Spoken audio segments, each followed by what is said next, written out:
Thôi bôi. Được cái cầm nắm không á.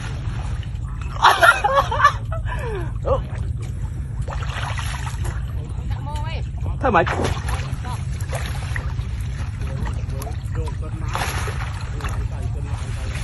Chừng bòn đi ra.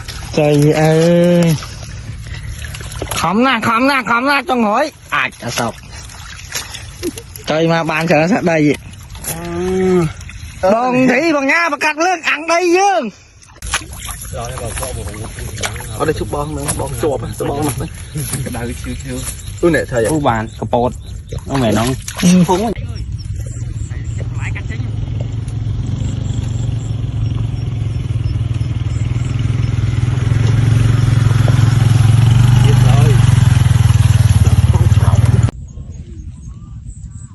Ôi, sao cứ đi biết tơ mà.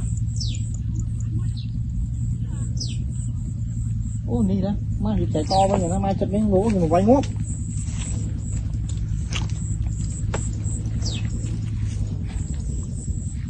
Gật bột đi.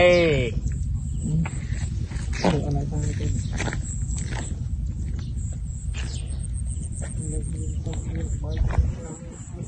Con này lôi tay mai đây.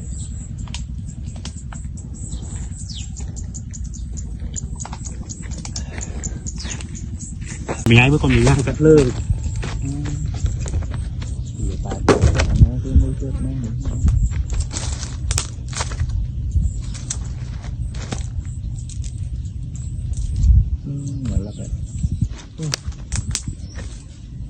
Cái rất xoay đó. Hai à?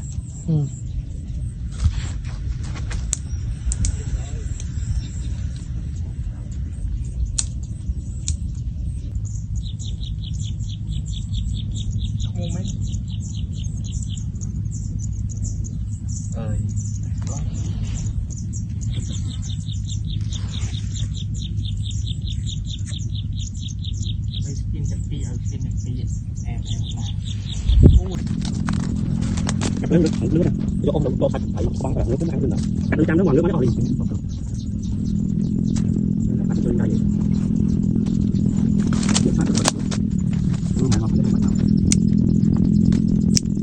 Bạn ơi thôi, mẹ con thôi. Đỡ thấy mà ơi, tôi thấy chưa? À đấy, cái bụi đi đánh xanh. Để nó chưa đập cái thằng đó. Đặt vào con, chứ sợ to à. Cái con bỏ đây. Bên tại bọn năm ok mà. Đi cho bọn năm lật luôn, cộng tại con đi vô đâu. Do là bọn năm rồi, tự nhiên thấy có chặt. Để đất, thấy. Chứ tại pan đi ăn. Nó cá bốn nó bị có nói nữa. Mà trong tâm mà tao tập hàng nó cho Cắn bia trong một đại đôn. Cắn tôm hay đi quả trắng của thót đấy, đây đó. Chào. trời đẹp ra mày đây.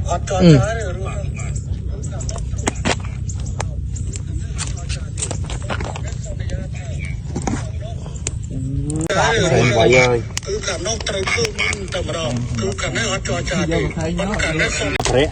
Quay này tao đi.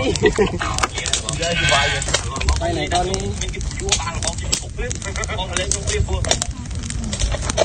Bông trên thì cục liếm. Cái thoát thải vậy. Hàm lên nó đồng tắc lên mà coi thoát này vậy nhỉ. Đấy nói thật lương. Ngọt quay.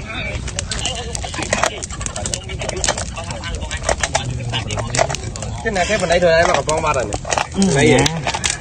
Mình như là mô càm. Đại khê nè.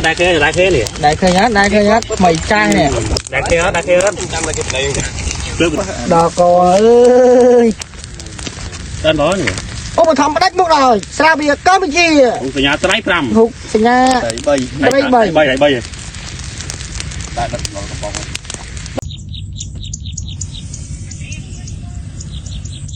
Ô này thải non cho cao này anh à. Này ảnh nghiệm một ai việc hơn chứ mà. Hai lý nó. 5 tiếng không. Nó một cái thòng bạ thì to cắt. Con của giá là lối, con của giá mà chói à lối đó nè, con của giá này mới. Ôi trời ơi.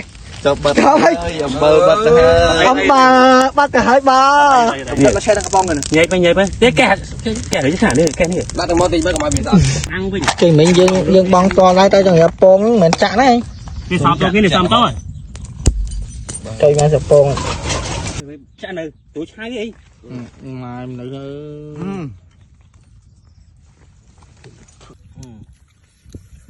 cái chủ bắt nó chết đáo ấy ngọt ở đây đại bản tham ai dùng đặc cơ chứ mà tại chỗ hay nơi từng món này nè làm đã ní nhẹ mới một đẹp ta cầm thi thế này